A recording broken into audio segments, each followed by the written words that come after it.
በስመ አብ ወወልድ ወመንፈስ ቅዱስ አሃዱ አምላክ አሜን።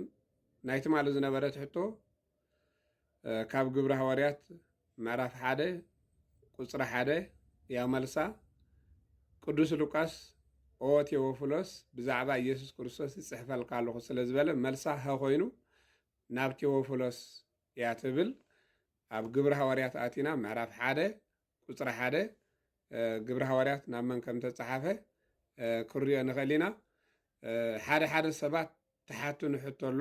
ንሱ ከዓኒ በዚ ቲክቶክ ዝመሓላለፍ 5 ደቂቕ 10 ደቂቕ እውን ኣይመልእን እዩ ማለት እዩ። ምክንያቱ ሕግናቱ ሓፂር ስለ ዝኾነ ቻነል ኣለና ታቦስ ዞዶር ትብል ዞዶር ኢልና ኣብ ቲክቶክ ኣቐሚጠልኩም ኣለኹ ብኡ ጌርና ክንኣቱ ንኽእል። ምክንያቱ ኣብኡ ተቐሚጣትልና ስለ ዘላ ናብኡ ኣቲና ንደልዮ ሕቶ ወይ ከዓ ንደልዮ ትምህርቲ ብስፍሕ ዝበለ ንክወሃበና ብሕፅር ዝበለ መብራህርሂ የብላን። ምክንያቱ መልሳ ቴዎፍሎስ እያ። ካልአይቲ ሕቶ ቀፂልና ክንሓትት ኢና።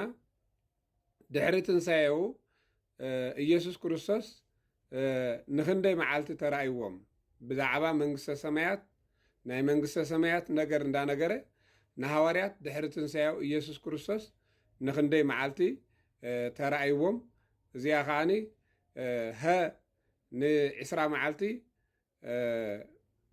ለ ን10 መዓልቲ መ ን40 መዓልቲ ሐ ን50 መዓልቲ መልሲ ኣብ ኮሜንት ኣቐምጥለይ። ድሕሪ ትንሳኤው ክደግመልኩም እየ። ድሕሪ ትንሳኤው ኢየሱስ ክርስቶስ ንሃዋርያት ተራእይዎም እዩ። ድሕሪ ትንሳኤ ዘሎ መዓልታት ብዛዕባ መንግስተ ሰማያት ከዓኒ ብፍላይ መፅሓፈ ኪዳን ዝተባሃለ ዘስተምሃረሎም በዚ መዓልታት እዚኦም እዮም። ስለዚ ንክንደይ መዓልቲ ተራእይዎም ድሕሪ ትንሳኤ ዘሎ ኢየሱስ ክርስቶስ ንሃዋርያት ክንደይ መዓልቲ ተራእይዎም 10 መዓልቲ ወይ ድማ 20 መዓልቲ 40 መዓልቲ 50 መዓልቲ እንብል ሰባት መልስና ኣብ ኮሜንቲ ኣቐምጥለይ። ካልኣይ ሕቶ እያ ሓቲቶ ዘለኹ እቲኣ ግን መልሳ ቴዎፍሎስ ኢልኩም ዝመለስኩም ቃል ህይወት የስማዓልና ነዚ መደብ እዚ ትከታተሉ ዘለኹም እግዚኣብሔር ኣምላኽ ሰላሙ ይሃበና። ናብ ሃዋርያት መንፈስ ቅዱስ ዝለኣኸ ንዓናዊን መንፈስ ቅዱስ ይለኣኸልና።